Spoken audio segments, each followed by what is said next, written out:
vivo!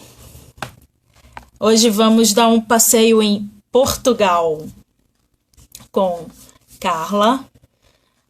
A gente só tá esperando ela entrar aqui. O que é que você queria agora de Portugal? Eu queria um pastel de Belém. Um vinho do Porto? Também! Comer pastel e tomar vinho do Porto. Que delícia! Não gosto nem de pensar. Precisamos ir a Portugal fazer essa tour gastronômica. Deixa acabar essa pandemia, a Europa permitir que Brasileiro entre, né? Pra gente poder pensar nessa possibilidade. Mas aí a gente vai ter que ir na Austrália com o capacete. Papel. Sim, aí você já saiu da Europa, né? Pelo amor de Deus, tomei até um susto Depois agora. Espanha, aí já aproveita e vai pra Portugal. Fazer um tour mundial. Não sei onde a gente vai arranjar tanto euro, tanto dólar, mas... Besteira. Vai pedindo carona. Pega aquela no tubarão. Pedro não disse que não tem problema, o tubarão não é perigoso. Contanto que a gente não encontra o passarinho que bica a cabeça da gente. Pra quem não assistiu a live, foi no Feminino em Além que a gente fez com o Pedro. Ele mora na Austrália. E aí a gente perguntou da questão dos animais exóticos que tem lá. E ele falou que o tubarão é de menos. É que tem um passarinho que eu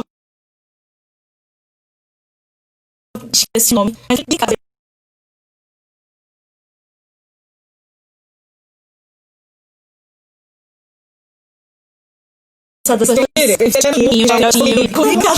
Perdão. Na cabeça chega a dar... Como é o nome daquilo? Traumatismo craniano. Imagina um passarinho protegendo o ninho. Tá certo. Tá certo. Não tá errado, não. E aí a gente conversou com ele sobre essas questões do corona lá na Austrália, porque por incrível que pareça, tem alguns lugares que a gente não ouve falar tanto. Então a gente perguntou a ele estava aqui no Brasil quando estourou a pandemia, depois voltou para a Austrália, que é onde ele mora atualmente, e contou um pouquinho pra gente sobre essa vivência. Depois a gente entrevistou Maria Fernanda, que mora em Barcelona. E a Espanha foi um dos piores lugares da Europa, né? Onde o corona se espalhou, onde teve um número alto de contágio, e aquelas cenas tristes que a gente viu de caixão. No caminhão, Mas, e agora a gente quer saber de Portugal, né? Portugal também não foi um local que a gente ouviu repercutir tanto. Eu acho que não foi o que foi nesses outros países, nem o que está sendo aqui agora no Brasil ou nos Estados Unidos, que eu tenho a impressão que são os piores, atualmente com certeza. Mas é só pra gente ter uma noção, né? A gente sabe que tem muita gente que tem parente fora e se preocupa. É complicado. Oi, boa tarde, Marlene. É tudo a mãe bem? de Carla. É a mãe? Ela mora aqui? Mora aqui. Então, é isso mesmo. Ela tá bem longe sabe. da filha, das netas, do genro. Mas ela teve lá, que eu vi umas fotos. Agora não pode, Não né? pode. Vai ter que esperar um pouquinho. E também queremos saber como é que Carla tá fazendo. E a gente viu as histórias que ela cantando histórias, porque tem música. Eu achei fantástico, isso me deixou muito curiosa. E aí foi também a gente querer bastante interessante, muito legal mesmo. É só por levar arte, né? Já é uma diferença. Ai!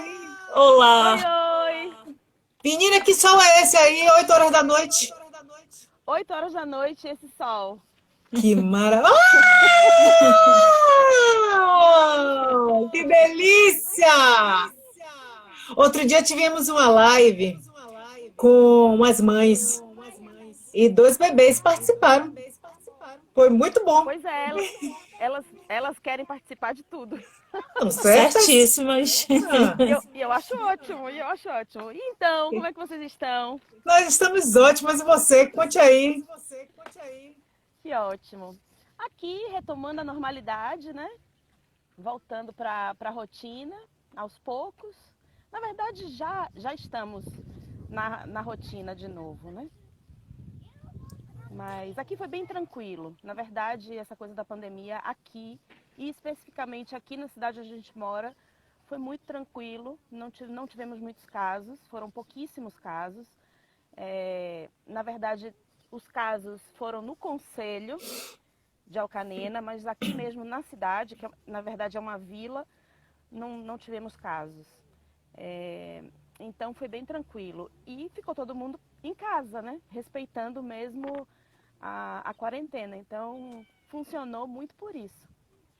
Que bom. Porque ficamos fechados mesmo, fechados mesmo. Eu e as meninas ficamos 102 dias, 102 dias, sem colocar a cara na rua, sem sair de casa. Só Sidney que saía para fazer compras e para trabalhar, porque ele continuou trabalhando, mas com todos os cuidados e chegava em casa, ia direto para o banho, antes de falar com a gente já ia direto para o banho e tirava a roupa já num lugar específico e colocava para lavar e desinfetar as coisas todas. Tivemos muito cuidado com isso. Tranquilo. O cuidado essa prevenção. Se todo mundo tivesse, eu penso que as pessoas poderiam ir para o trabalho, né? Poderiam fazer as coisas. O problema é que aqui não funciona. Aqui em Portugal também foi bem complicado nos grandes centros, porque muita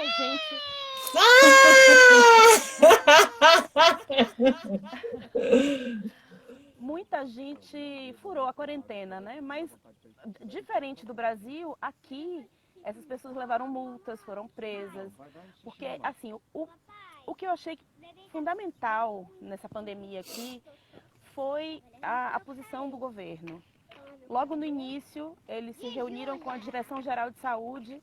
A Direção-Geral de Saúde disse, olha, está na hora de fechar. Eles então decidiram fechar e fechou mesmo. E logo em seguida, eles já deram entramos no estado de alerta, de emergência, de emergência, né? Estado de emergência.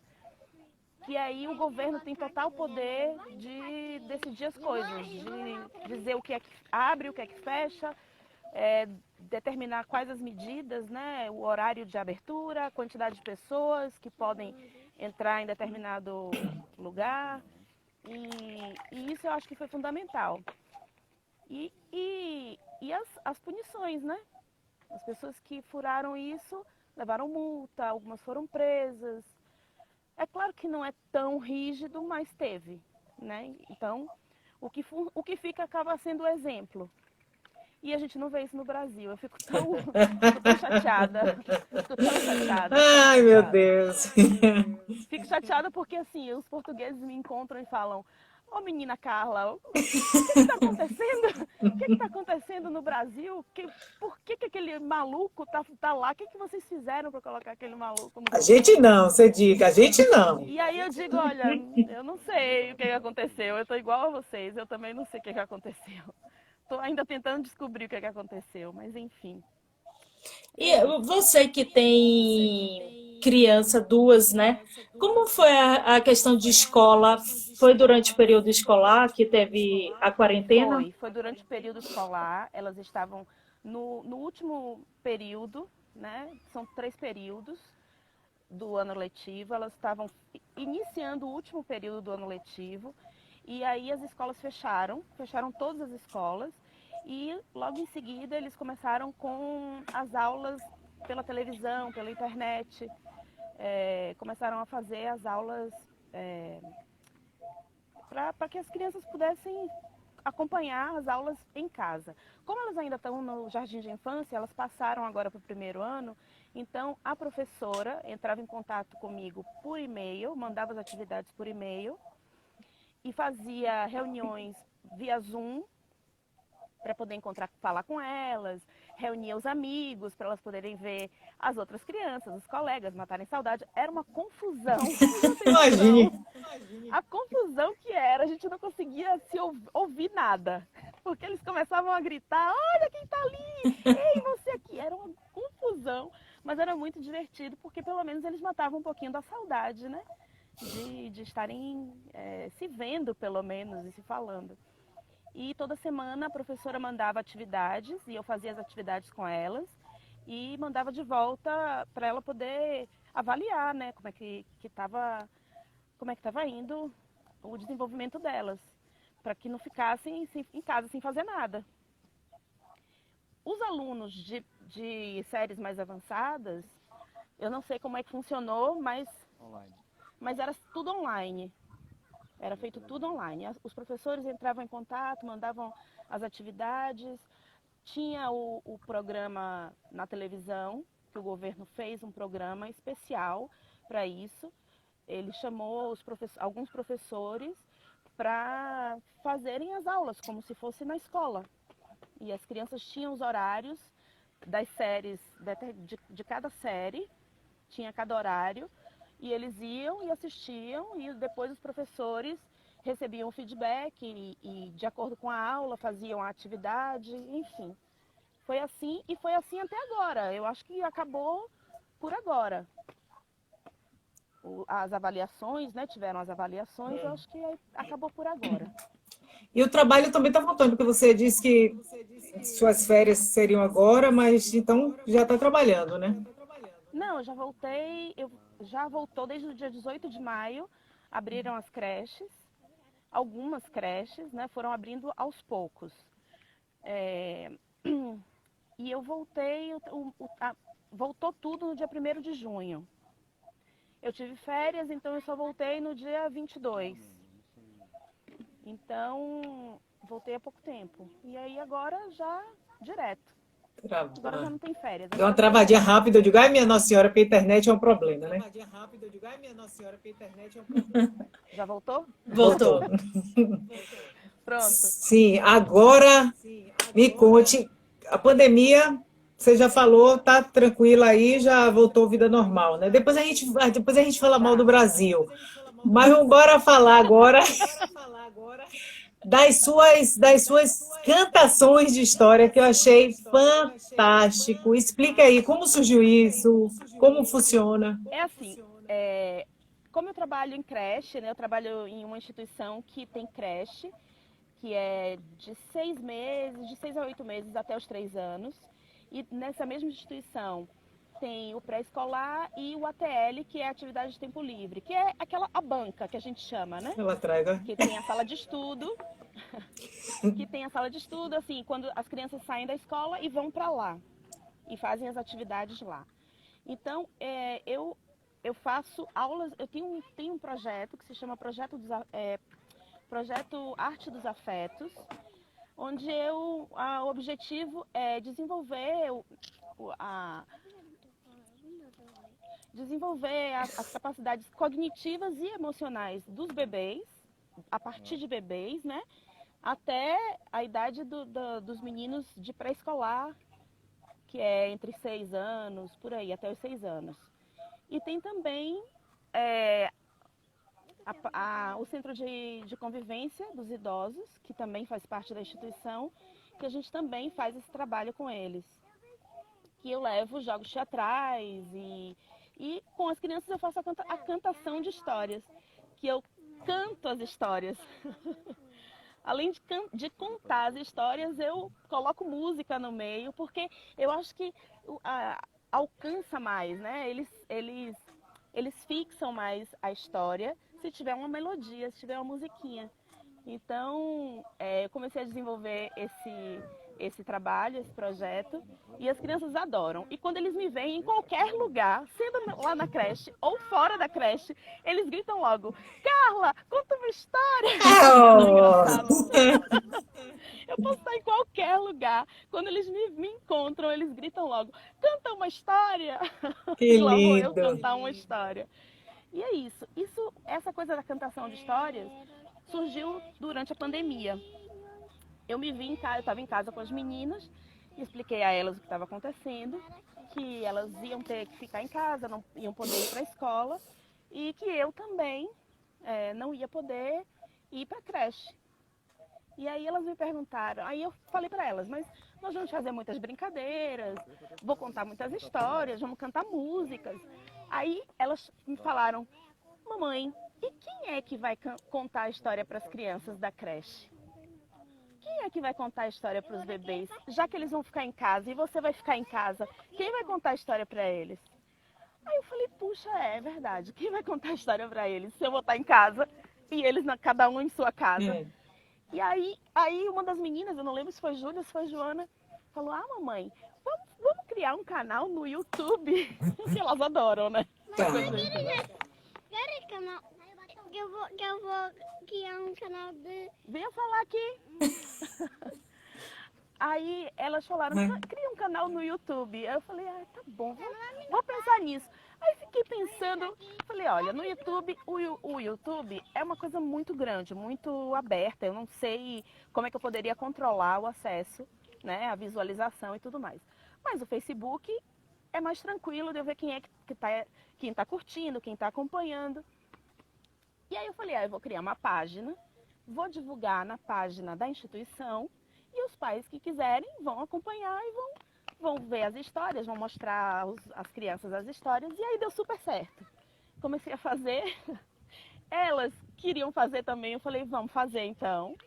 Comecei a fazer e foi muito bom, porque foi mais uma atividade que eu consegui fazer com elas durante a pandemia, então, e isso foi ótimo, porque eu consegui despertar nelas o gosto pela leitura, elas estão começando ainda a ler, então elas começaram a criar aquela curiosidade pelas letras, pelas letrinhas dos livros, a imaginação, elas ficaram com uma imaginação, despertou uma imaginação incrível nelas, que elas começaram a criar histórias e a criar músicas. Joana fez a música do coronavírus. Olha que máximo! Do coronavírus. Então, assim, começaram a inventar histórias e a inventar músicas e assim, o retorno que eu tive das crianças, dos pais das crianças, foi muito positivo. Que eles colocavam sempre as histórias e quando eles me viam lá na tela, eles diziam, olha a Carla das histórias. E já me identificavam, já sabiam quem eu era, já conheciam algumas histórias, que algumas delas eu já tinha contado na creche, né? Então, foi muito positivo, foi muito legal. Eu achei fantástico. Você até pediu que quem pudesse contar. Eu não consegui. Eu não sou boa para essas coisas. Não consegui. Mas eu acompanhei, achei assim muito bacana mesmo. Foi bacana de fazer, foi bacana o retorno. Muita gente me disse que assim, que tinha um momento do dia em que paravam com as crianças para assistir as histórias, então isso é muito bacana de ouvir, de saber que isso aconteceu. Ter esse retorno é muito importante. E eu acho que é importante criar também esse laço, né? Às vezes os pais estão em casa e não tem uma qualidade de tempo. Tem um tempinho ali, mas não é um tempo de qualidade com os filhos. De sentar mesmo com os filhos para contar uma história. Nesse caso, assistir uma história, já que estava na internet, né? E assim, é mais ou menos o que eu faço com as minhas filhas. Eu sento com elas para assistir um filme ou para assistir teatro. Eu busquei muito teatro na internet, nessa época que teve, né, tinha muita peça disponível na internet, no YouTube. Então eu vi muito teatro com as meninas e compartilhei links na página da instituição com os pais para que eles pudessem assistir junto com eles, para aproximar as crianças da arte. Porque acho que cabe a nós adultos fazer isso, né? Assim como comer, eles não comem sozinhos, a gente tem que dar a comida para eles. E a arte é um alimento que é o alimento da alma. Então, se a gente não estimula isso desde pequeno, fica mais difícil, depois de adulto, despertar esse contato. A pessoa ir atrás disso, porque não faz parte dela, não faz parte do crescimento dela, esse contato com a arte. Então, olha a arte como uma diversãozinha que às vezes não chega, nem emociona, porque não tem esse contato desde cedo. Então, o meu trabalho é basicamente esse. É desde da idade inicial, desde muito bebezinho, que a gente pensa que bebê não vai entender nada. Entende. Entende. Entende. Porque a arte lida com emoção. E o bebê é pura emoção, né? O bebê é pura emoção. Ontem, inclusive, nós tivemos uma live com um psicólogo e ele fala da emoção. Depois, se você tiver oportunidade, assista lá aqui no canal do... A gente vai botar no YouTube também, mas por enquanto só está aqui no Café com a Alice. Ele fala o tempo todo da emoção. Nós somos a partir da emoção. É o que move a gente, é a emoção, né? Se a gente está com raiva, a gente tem a motivação de querer destruir, de querer fazer mal. Se a gente tá, né? Se a gente ama, a gente quer o bem da pessoa, a gente tem essa motivação de despertar uma coisa boa no outro. Então eu acho que é emoção, nós somos feitos de emoção, dizem que é o que nos diferencia dos outros animais. Que às vezes eu acho que não é muito por aí. Eu acho que, ele diz exatamente isso. Todos os animais, nós somos animais também, né? São movidos à emoção. Pois é. E aí é acreditando muito nisso que eu sigo esse caminho de despertar essa emoção que já vem conosco. Eu acho que a gente já nasce com todas elas, mas a gente tem que ir despertando e educando para saber usar em cada momento, saber bem usar as emoções. Eu acho que é aí que a gente acha o equilíbrio. É aí que a gente consegue chegar no equilíbrio, quando a gente consegue dominar, consegue saber exatamente o que eu sinto, o que é isso que eu estou sentindo agora, né? E o que eu vou fazer com isso, né? Isso, poder agir de acordo com o que você está sentindo naquele momento. Então, o meu trabalho é esse. É a arte dos afetos. Você sempre trabalhou com arte, né? É sua área, né? Sempre trabalhei com arte. A minha área é comunicação, eu sou formada em comunicação. Trabalhei com relações públicas, com assessoria de imprensa, com publicidade. Trabalhei num monte de coisa. Mas eu me lembro de você sempre falando da arte. Mas eu acho que é o que você... Desde criança. Os meus pais sempre me incentivaram muito a estar... a expor a minha arte. Eu sempre fui muito comunicativa, desde muito pequena. Quando era pequena, eu cantava, eu atuava, eu dançava. Minha mãe disse que eu, pequena, com 1 ano, eu chegava em qualquer lugar, eu começava a dançar, eu conversava com todo mundo, eu fazia uma festa. Então, assim, desde que eu me entendo por gente, eu sou arte. Que maravilha! E aí, assim, é claro, tem um momento da vida que a gente deixa aquilo ali de lado, né? Tem que deixar de lado para poder fazer uma carreira que lhe dê grana para você viver. Claro. E aí eu escolhi a comunicação, que também é uma arte, né?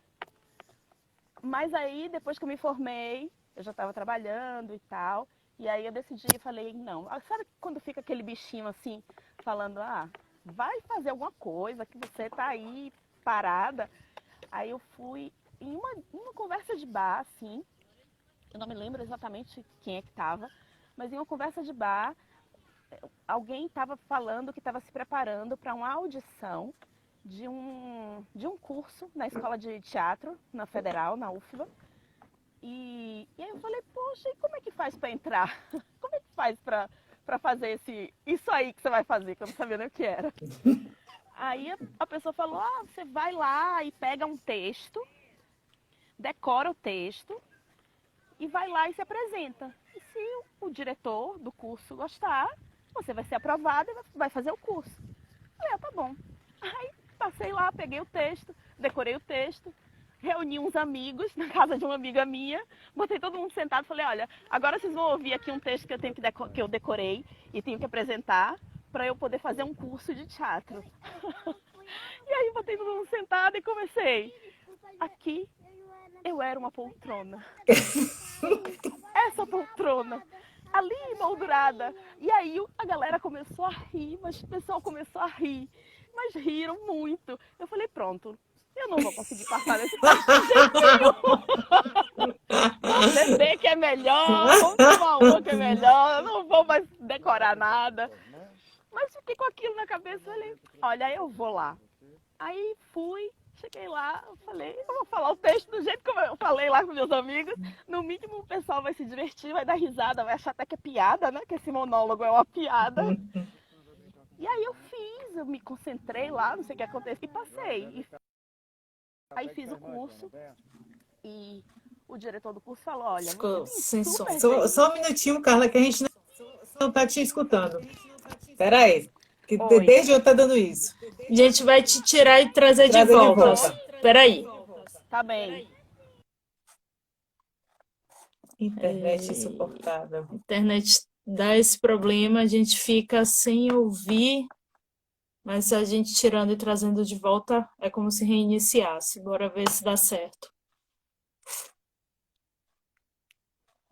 Porque ele não dá o tempo a rir de volta, né? É, não.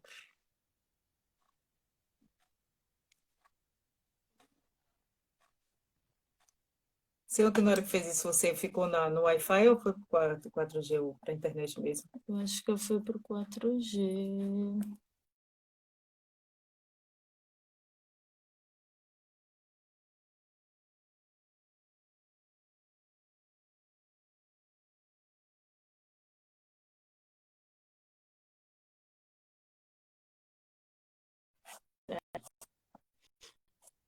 Opa, canta a história.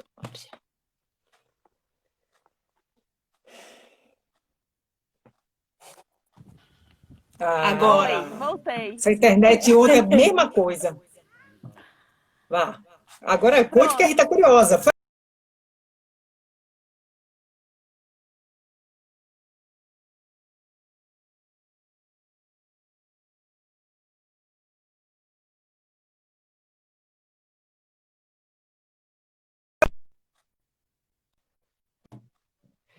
Voltou. Voltou. Ai, que negócio insuportável.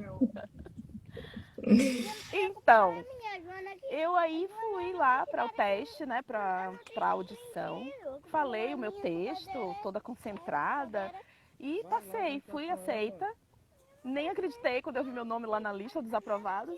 Fiz o curso de teatro e aí, durante o curso, eu me descobri. Eu falei, é o que eu quero fazer, não vou ser profissional, não vou ser atriz da Globo, mas eu amo, é o meu momento, assim, é um momento meu, do meu dia. Eu saía do trabalho cansada, estressada e falava, vou pro meu curso de teatro para relaxar.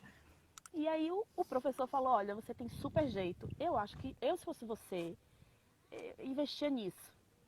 Porque teatro é a sua cara, eu acho que você tem muito jeito, você tem talento, menina. Então vai e faz isso. E aí, um belo dia me deu a louca na cabeça e eu chamei meus pais e falei, olha, eu vou pro Rio de Janeiro. Você vai fazer o que no Rio de Janeiro? Eu vou fazer teatro. E aí, eu tinha acabado de me formar, estava trabalhando, tudo direitinho, e aí meu pai falou, olha, pense bem, a gente lhe apoia, o que você quiser fazer, a gente vai lhe apoiar. Mas pense bem se é o momento, você acabou de se formar, você está trabalhando, a sua vida está começando a tomar um rumo. Mas se você decidir que é isso que você quer, a gente vai lhe apoiar. E aí eu falei, não, é isso que eu quero. É isso que eu quero. Eu sempre fui muito decidida, assim. É o que eu quero e se não for agora, outras coisas vão aparecer e eu vou acabar ficando com esse sonho aí interrompido. E não é isso. Eu sempre, quando eu começo uma coisa, eu tenho que terminar. E aí lá fui eu pro Rio de Janeiro, fazer teatro no Rio de Janeiro. E aí fiz teatro, me formei lá no curso de atores. Fiz algumas coisas, não muito assim, nada global, mas fiz figuração na Globo, porque, né, é como um estágio. Fiz figuração na Globo para algumas novelas. E pronto, e aí me apaixonei por teatro e desde então não parei de trabalhar com teatro. Mesmo trabalhando em outras coisas, eu sempre estava fazendo alguma coisa ligada a teatro.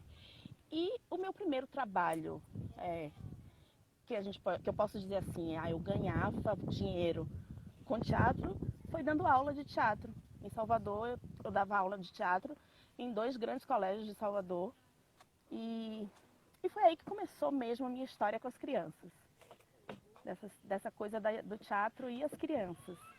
E é um mundo que, nossa, é o meu mundo. É o meu mundo. Eu acho Agora vamos dar um pulo daí, que você morou na Espanha. Quando eu lhe morei na conheci, você Espanha. tinha voltado da Espanha. Isso. Agora eu quero saber como é que você foi parar em Portugal.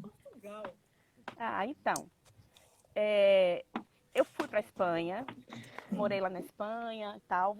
Voltei por motivos pessoais, porque a gente já tinha decidido que ia morar lá para sempre. Mas tive que voltar. E aí, desde que voltamos para o Brasil, nosso único pensamento era conseguir voltar para a Espanha. Porque a gente foi para o Brasil pensando que era uma coisa e chegou lá e viu que a realidade era outra. Foi numa época em que a Europa estava com aquela crise econômica horrorosa, começou aquela crise econômica.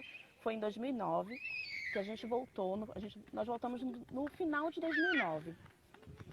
E aí o Brasil estava lá em cima. Lula estava lá em cima, né, colocando o Brasil em todos os lugares, recebendo condecoração do rei lá na Espanha, enfim. A gente pensou, o Brasil tá ótimo, vamos voltar, né? Porque se tá uma crise aqui na Europa, a gente vai voltar pro Brasil que tá bom. Aí voltamos, só que não foi assim, a coisa não foi do jeito como a gente pensava. Tudo muito difícil, era um recomeço.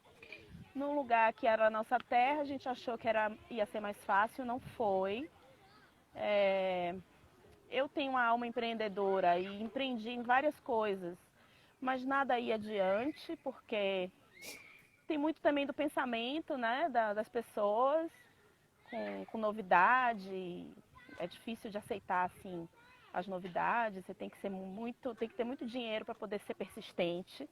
Não basta só ser Exatamente. persistente, tem que ter muito dinheiro, né, para poder ser persistente num negócio em Salvador. E aí pronto, aí a gente vai ficando e você sabe como é, né? A gente faz um plano de que no ano que vem a gente volta para a Espanha. Só que no ano que vem acontece alguma coisa e aí a gente ou não tem o dinheiro suficiente para voltar, ou a gente começou um novo negócio e quer ver até onde vai. E aí vai ficando, e nessa se passaram 10 anos. 10 anos.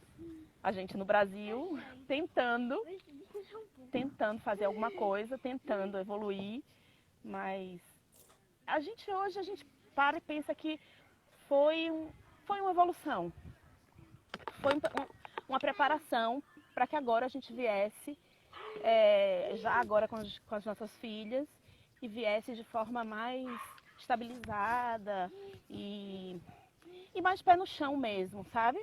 Porque a gente não volta mais. Isso é Não tem muito mesmo que claro. voltar. Sinto muito por sua mãe que está aí, que assim, Não, né, o tempo todo. agora é ela que Mas, venha. exatamente. Mas voltar para o Brasil eu acho loucura. A gente não volta mais. Agora, por que Portugal e não Espanha? Porque, bom, durante esses 10 anos eu fiquei pesquisando vários lugares. A gente pensou em ir para a Austrália, para o Canadá, para vários lugares, para a Irlanda, todo lugar que aparecia assim, alguém falando, tá bacana lá, tá isso, aquilo, eu começava a pesquisar e aí via uma forma da gente ir. Porque também eu não queria vir, como muita gente vem como turista e vai ficando até conseguir um trabalho, alguma coisa, e aí vai ficando. A gente sempre pensou em vir já com um visto que desse uma autorização de residência, que a gente pudesse ter os benefícios dos cidadãos, né, do país, como era na Espanha. A gente tinha autorização de residência e a gente tinha tudo, a gente era como espanhol lá. E aí, na época que a gente fez a pesquisa, estava mais fácil vir para Portugal. Estava mais barato, era mais barato vir para cá. E era mais fácil também. E tinha também a questão do idioma. As meninas estavam começando a aprender a falar e tal. Bom, começando a aprender a falar, não, já falavam. Já falavam, mas assim, iam começar a escola. Então, eu acho que a adaptação para elas ia ser mais fácil. Bom, eu pensava, né? Eu pensava que ia ser mais fácil em português. Mas se fosse em chinês, seria igual. Elas A idade aprenderiam, delas é muito fácil, é. elas aprenderiam rápido de qualquer forma. Mas a gente ficou pensando, né? Talvez fosse mais fácil e tal. E aí surgiu o Sidney na época. Tava terminando de fazer o curso de arquitetura. E aí a gente ficou olhando através da faculdade dele se tinha alguma universidade aqui em Portugal que fizesse, que ele pudesse vir e concluir o curso aqui. Até tinha, mas era em Lisboa e a gente não queria cidade grande. Para vir com elas, a adaptação numa cidade maior, eu não queria, eu queria uma cidade pequena mesmo. E aí a gente achou um curso que ele queria fazer na área de TI. E aí acabou que foi dando tudo certo. Sabe quando é uma coisa que vai dando tudo certo? Uma coisa foi puxando a outra e aí eu fui entrando em grupos daqui do pessoal brasileiro em Portugal e fui conhecendo gente e um ia dando uma dica disso, uma dica daquilo. E aí a gente acabou e foi de uma hora para outra mesmo, porque no início do ano, no início de 2018, eu comecei a pesquisar esses grupos e Sidney começou a pesquisar os cursos. No meio do caminho eu tive que fazer uma cirurgia e aí tive que fazer um monte de exame e tal. Aí minha vida parou. Minha vida parou. Eu só me dediquei a isso. E aí parei de pesquisar, parei de fazer tudo em relação a Portugal. E aí ele se inscreveu nessa faculdade. E quando foi em setembro, foi setembro? Ele se inscreveu em setembro. Quando foi em outubro, ele foi aprovado. Mandaram o e-mail para ele, ele foi aprovado. E aí ele tinha que estar em novembro. Quando foi que começou? Não, em outubro começou? Como é que foi? Ele se inscreveu e em setembro foi aprovado e a aula começava em outubro. A gente não tinha nem passaporte tirado ainda. Tinha que tirar passaporte das meninas, tudo. Eu falei, e a gente não tinha dinheiro. Vocês não têm noção, a gente estava naquela crise total, assim. Eu tinha o negócio das cabaninhas. Sidney, nessa época, trabalhava numa pizzaria, ganhava um salário mínimo. Os meus pais e a mãe dele que ajudavam a gente com as contas, porque não fechava nunca. O negócio das cabaninhas era muito bom, era promissor, mas vocês sabem, tem dia que tem festa, tem dia que não tem.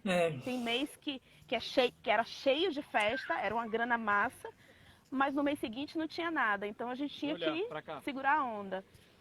Então não dava pra viver. Escola das meninas, cara pra caramba. Plano de saúde, absurdo. Um absurdo. A gente não saía, porque não sobrava grana pra sair. Aí a gente parou e pensou, o que a gente vai fazer daqui a 5 anos? Eu fiz uma projeção, pensei assim, daqui a 5 anos, como é que a gente vai estar aqui no Brasil? Eu não vou nem dizer a vocês o que foi que eu vi. Ave Maria, não diga não. Qual foi Elimine isso. Não, Seja... eu não vi. Eu não vi. É porque o futuro não era no Brasil, por isso que você não viu. Exatamente, eu não vi, eu não consegui ver. Aí eu falei, bom, como eu não tô vendo, então vou ter que ir embora daqui. E aí, em menos de um mês, a gente resolveu tudo. Tiramos o passaporte, demos entrada no visto. Inacreditavelmente, o visto que estava demorando 3 meses, o de Sidney ficou pronto em uma semana.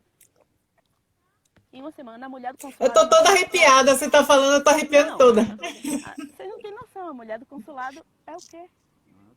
A mulher do consulado... É o quê? Sidney olhou assim. A mulher do consulado não acreditou, falou, olha, eu nunca vi isso aqui na minha vida, do jeito que... Um visto tão rápido como foi esse. E eu dizia, é porque é pra gente ir. Porque é pra gente ir. A gente não tinha R$1 e as coisas foram acontecendo. Eu consegui vender as minhas cabaninhas, juntei uma grana. A mãe de Sidney conseguiu uma grana. Os meus tios ajudaram na passagem. Meu irmão ajudou na passagem. A madrinha de Júlia deu a passagem de presente para ela. E aí foi. O padrinho de Júlia, os irmãos... Não tem nenhuma madrinha e nenhum padrinho. deixa eu te perguntar. O Pedrinho, ela já está falando a portuguesinha. Oh, meu Deus, que lindo. E aí cada um foi ajudando, foi se juntando, cada um foi ajudando como podia naquele momento, porque a gente já estava vivendo, né, um momento bem difícil. E aí cada um foi ajudando com o que podia. E a gente juntou as coisas e veio com cara e com coragem. Não conhecia ninguém aqui, a gente não conhecia ninguém aqui em Portugal. Não é aqui onde eu moro, mas uma amiga muito querida, que foi minha colega de faculdade, já mora aqui há mais de 10 anos. E foi por conta dela que a gente conseguiu tudo isso, porque eu ligava para ela, olha, Rayane, você pode ir lá na faculdade para ver essas coisas aqui da faculdade de Sydney, pode ir lá para poder fazer a inscrição tal, vai lá, paga isso. E ela fez tudo, porque senão a gente não tinha conseguido fazer em tão pouco tempo. E foi assim, foi conhecendo gente, foi pedindo ajuda de um, pedindo ajuda de outro, e os caminhos foram se abrindo, e eu tô aqui agora, já vai fazer 2 anos. Tem uma frase de Caetano que eu conheci na minha adolescência e me acompanha. Eu boto ela sempre, quando eu duvido de alguma coisa que eu desejo, eu boto ela na frente que diz, é incrível a força que as coisas parecem acontecer quando elas precisam ter, quando elas precisam acontecer. É isso mesmo. E foi Pronto. assim que aconteceu. Foi bem assim que aconteceu. Eu mentalizava tanto. Quando a gente recebeu o e-mail que Sydney foi aprovado, depois desse dia eu comecei a mentalizar a gente aqui em Portugal. Eu falava, todo dia eu acordava e dizia, eu não sei como a gente vai ter grana para ir, porque o fundamental era a grana, né, para comprar as passagens. Para comprar as passagens, como é que a gente vai para Portugal sem passagem? Sem passagem. E aí eu falava, vai acontecer alguma coisa, mas a gente vai sair daqui, a gente vai para Portugal, a gente vai, todos os dias eu acordava e dizia, hoje é menos um dia para a gente ir para Portugal. E foi isso, até o dia de fechar a mala, eu dizia, hoje é o último dia para eu ir para Portugal.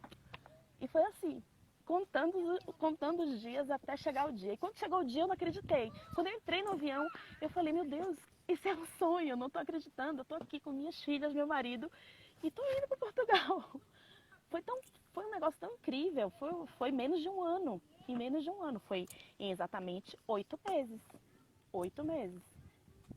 E não foram 8 meses seguidos. Eu comecei no início do ano, parei um tempão, fiz a minha cirurgia, depois da cirurgia ainda fiquei um tempo. Depois, bem depois, Joana, só em setembro, quando a gente recebeu o resultado, foi que eu voltei. Foi que eu liguei o chip de novo. E aí eu disse, não, é agora. Ou a gente vai agora, ou a gente não vai nunca mais. Porque as coisas vão ficar cada vez mais difíceis. E aí a gente não vai mesmo. A gente vai agora do jeito que for. O dinheiro que a gente conseguir, a gente vai. E aí a gente veio. E foi assim. E você vê que Deus é tão bom, programou sua vida tão direitinho, que neste período você não está no Brasil, você está em Portugal como você queria. Pois é, mas... Que maravilha, gente. Mas assim, isso não me deixa tão feliz, porque eu sinto uma impotência tão grande quando eu vejo do jeito que está aí o Brasil. Eu tenho os amigos, eu tenho a família. Claro, não, sem dúvida alguma, mas assim... Então, é claro, você está bem, né, com suas filhas. Por um lado, é um alívio que eu não sei como descrever. É um alívio muito, mas muito grande. Eu não estar aí com minhas filhas agora. E não estar aí. Nem só agora, mas não estar aí. Porque aqui elas vão ter mais oportunidades. A escola delas é uma escola que eu nem sabia que a escola daqui era tão boa. Depois que eu fui saber, é uma escola premiada, é uma escola que... como é que é? Tem um selo. Uma das 5 melhores da Europa. A escola daqui, o agrupamento de escolas daqui de Alcanena está entre as 5 melhores da Europa e é a única no mundo que tem um certificado de tecnologia e educação, ciência e educação, eu não sei exatamente. Que mas é maravilha! É a única no mundo que tem esse certificado, que tem essa certificação. Então, assim, é uma escola que é pioneira assim, em várias coisas e busca sempre inovação. É uma escola bilíngue, elas aprendem inglês Ai, E meu Deus, coisa linda. já começaram a aprender inglês. É tão engraçado porque elas falam uma coisa em português, depois emendam com inglês, é muito engraçado. Em português, no sotaque de Portugal, né? É, É portuguesinho, que ela falou agora que, assim, que, bem. que ainda é um português misturado, o que é Ah, ainda mais engraçado, porque é um português misturado, baiano com ah, português, é muito ainda tem engraçado. isso. É muito engraçado. Mas assim, eu fiquei muito feliz quando eu soube, eu fiquei sabendo disso na reunião de apresentação da escola. E depois eu fui pesquisar e vi, né, todos os títulos do agrupamento de escolas, então só isso já valeu a gente ter vindo para cá. A gente mora numa cidade pequena, que tem cerca de 4.000 habitantes, não é? Aqui. Cerca de 4.000 habitantes, é uma vila, mas é sede do conselho, é a capital do conselho. É uma cidade muito tranquila, muito gostosa de viver, as pessoas são muito receptivas. Com relação a isso, nossa, a gente parece que a gente vive aqui a vida inteira. Já fizemos boas amizades aqui, gente muito bacana, que ajuda muito, assim, que a gente vê, que quer ver a gente bem aqui. Já que nós escolhemos vir viver na terra deles, eles querem que a gente esteja bem aqui. Então, eu tô feliz de estar aqui. Só não tô 100% porque ainda tô com o pensamento aí Ah, mas de... isso não tem como não ser, né? É, Com pandemia ou sem pandemia, seu pensamento vai estar aqui, isso me porque angustia um bocado. Quando eu vejo as notícias do Brasil, eu fico angustiada. sim. Fico super E angustiada. principalmente que você sabe o que é, né? Pois é, pois é. Né? Então, isso me angustia muito porque antes a gente pensava assim, só o povão é que não tem discernimento para escolher, né, os representantes. E a gente vê, eu fico impressionada, pessoas que são tão inteligentes, Que pessoas você que eu, achava, né? pessoas que eu admiro, que assim, não, sério, pessoas que eu admiro, porque são inteligentes, porque, né, têm conhecimento das coisas do mundo. E defendendo esse cara, eu realmente eu não sei, eu fico triste, Não tem outro sentimento, eu fico triste, sabe? Fico triste, porque o Brasil está sendo destruído, As pessoas estão morrendo por falta de informação, não é nem por falta de informação, por informação errada. Por informação errada. Muitas vezes por escolha também. É. Por escolha errada e por divulgação de informação Sim, errada. sim. Sim. Mas eu acho que isso é muito. É do interesse de cada um entender da forma de conveniência, né? É conveniente para mim achar que é uma gripezinha, então eu vou para a rua. Porque não é possível que a gente assistindo as notícias do mundo todo, alguém acredite de verdade que isso não é uma coisa séria, de que Olha, as prevenções não são necessárias. olha, aqui em Portugal eu conheci gente que, que é inteligente, que trabalha nessa área de saúde, inclusive, e que diz que o Covid é uma farsa. Meu Deus, Então eu não assim, consigo. mas o que eu acho interessante é que assim, é o compromisso do governo em cuidar da população. Eles fecharam tudo, né? Teve a pandemia, logo que começou, eles se reuniram e pensaram, vamos fechar tudo. E já pensando na economia, no pós-pandemia. Eles não fecharam sem pensar no pós-pandemia. Eles fecharam já pensando no pós-pandemia. Tanto é que eles fecharam já com algumas diretrizes e já pensando, bom, vamos fechar, mas as pessoas vão ficar em casa, não vão trabalhar e vão viver de quê? Então, nós vamos dar as ajudas necessárias. Quem tiver em layoff, a empresa entra com uma parte, o governo entra com outra parte. Quem tiver com filhos menores vai solicitar ajuda específica do governo, o governo vai pagar o salário da pessoa. Então, assim, tinha um direcionamento, a gente sabia o que ia acontecer. Eles iam para a televisão e diziam, a cada passo que iam tomando, eles iam para a TV e falavam, o presidente, o primeiro-ministro, a diretora do... Como é a diretora do DGS, que é a Direção Geral da Saúde, eles iam o tempo inteiro para a televisão, dar os boletins dos números, de tudo. Então, assim, eu, pelo menos, eu me senti tranquila, eu me senti segura. Eu tive tranquilidade de estar em casa com as minhas filhas e ver meu marido sair para trabalhar, porque eu sabia que todo mundo estava em casa, que só estava saindo para trabalhar aquelas pessoas, saindo aquelas pessoas só. Então, o contato era muito reduzido. E eu me sentia muito segura porque eu sabia que eles estavam pensando no pós-pandemia, eles já estavam pensando no pós-pandemia, que viria uma crise, não esconderam, falaram vai ser uma crise, mas nós vamos tentar minimizar essa crise para que não seja de novo o que aconteceu em 2008. E no Brasil não foi assim, no Brasil foi uma piada, foi uma piada. Olha, nós moramos em São Paulo. São Paulo, eu não vi, quer dizer, entenda, não é pandemia, eu não vi isolamento social. Pois Em nenhum momento. Joga aí, papai. Eu digo não vi, não é porque eu estava na rua, não, é porque da janela de casa. A vida continuava normal. Aqui o pessoal se comoveu com a Espanha, com a Itália. Quando chegou no Brasil, meteram um louco. Não sei o que aconteceu mesmo. Não dá para entender, não dá para entender. Eu não estava aí, mas eu via os amigos fazendo reuniões para assistir live e postando foto. Imagine, gente. É muito louco isso. Petit comité. Petit comité? Petit comitê de Petit coronavírus. Eu vi gente indo para São João visitar a mãe no interior.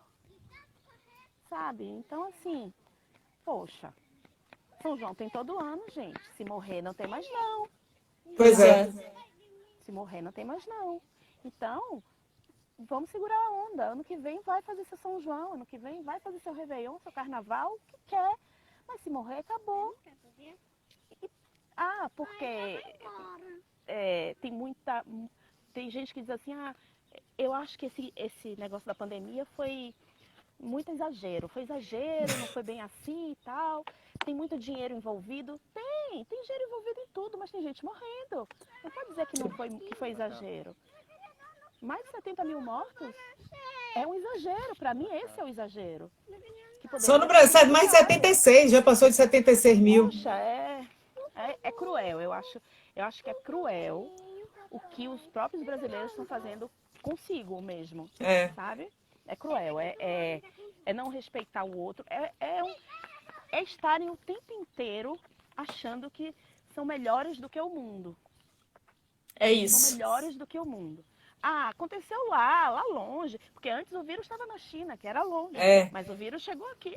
Mas que nada, isso é uma gripe. E eu tenho gripe todo ano. Todo ano eu tenho gripe. Entendeu? É difícil, é complicado, porque a gente ainda está no pico e a vida já voltou ao normal. Pois é. Sabe? Não sei.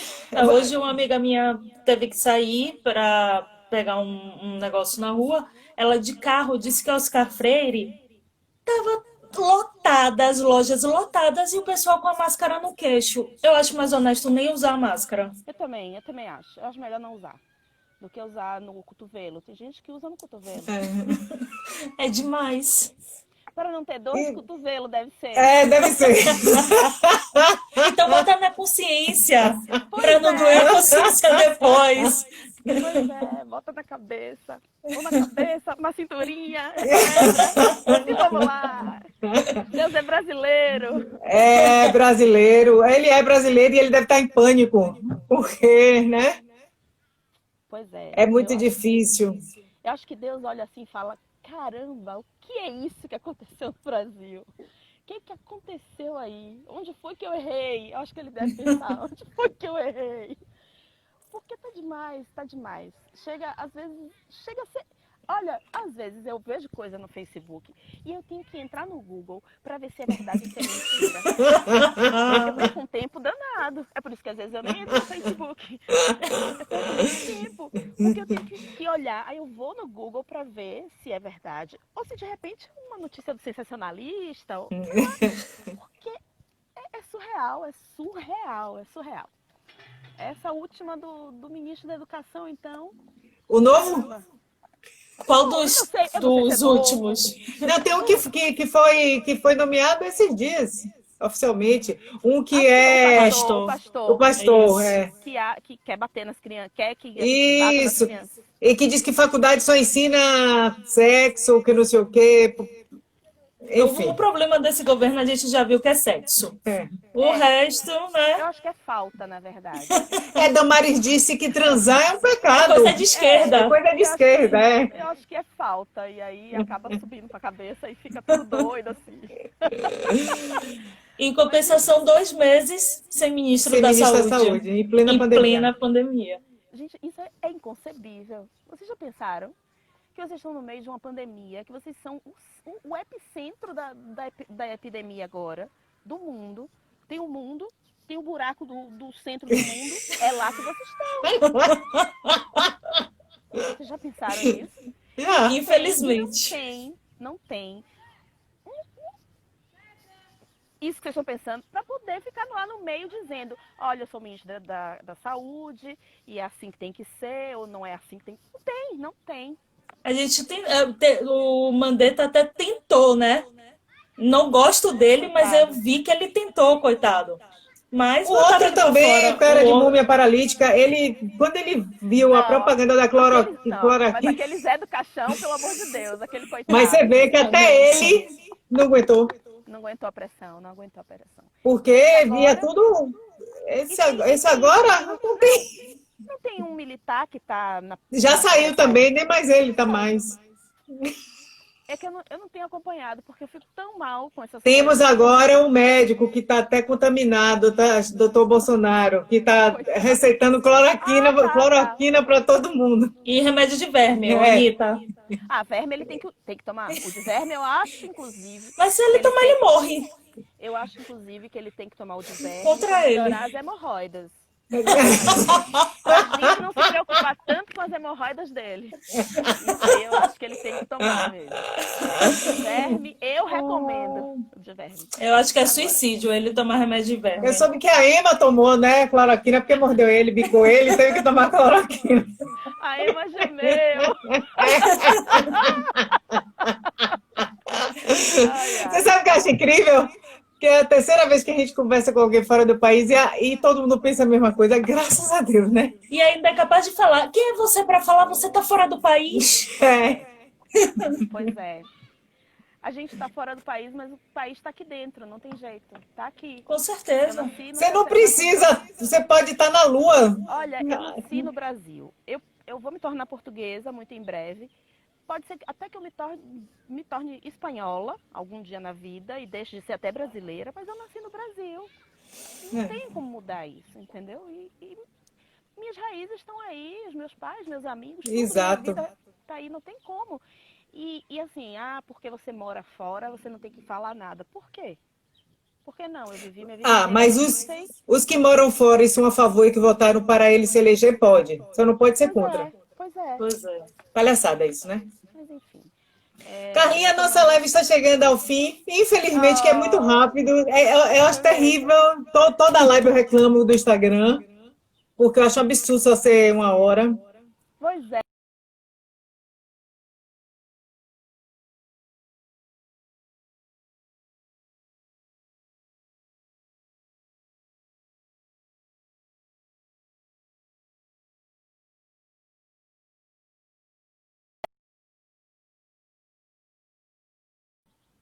Oi. Pra gente se despedir. Obrigada. Muito obrigada. Adorei conhecer essa história. O síndico, não vou esquecer nunca. Tudo ótimo. Que bom lhe ver. A gente só vê Carla. Adoro vê-la, mas você não aparece nunca. Oi? Você Aqui não não tem- parece. Aqui não tem espaço pra mim não, minha filha. É de bobagem. Com 3 mulheres dentro de casa, ele acaba sem espaço. Para você ver como ele é privilegiado, hein? Que privilégio, viu? Ele gosta, ele gosta. Claro. Tá contando aqui, já vai apagar a live, ó. Um beijo, um beijo. Saudade. Obrigada. Quem sabe um dia eu Beijo vou passear grande. em Nova e visitá-los. Venha. Beijo Se nas cuidem, meninas. se cuidem. Vocês Vocês também. também. Beijo.